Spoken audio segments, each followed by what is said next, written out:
Nasunog ang isang ancestral house sa Quezon City kagabi. Nasa 30 truck ng bumbero ang nagtulungan para maapula ang apoy. Ligtas naman nakalabas ang may-ari ng bahay, kanyang mga anak at kasambahay. May unang balita si James Agustin.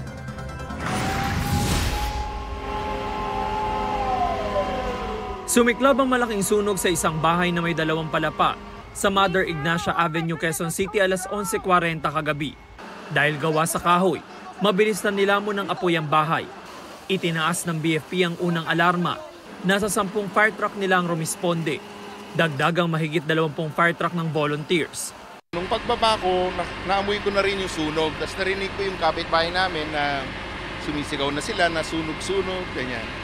Kaya ang ginawa ko kagad ay, tinawag ko kagad yung asawa ko, ang anak ko, tsaka yung mother ko, para makalabas kami kagad. Ligtas na nakalabas ang may-ari ng bahay, 2 niyang anak at kasambahay. Nailikas din ang mga alaga nilang aso. Tuluyang naapula ang apoy matapos ang halos 1 oras. Inalam pa ng BFP ang sanhi nito. Nagsimula po ang ating sunog sa bandang ground floor po. Nakita po ng isa sa mga nasa loob na meron pong usok.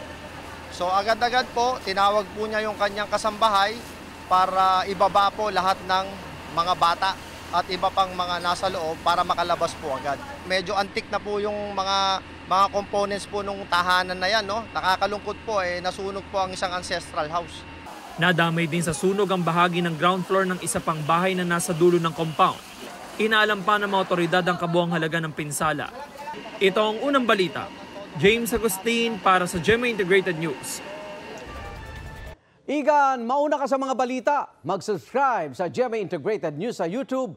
Sa mga kapuso abroad, subaybayan nyo kami sa GMA Pinoy TV at sa www.gmanews.tv.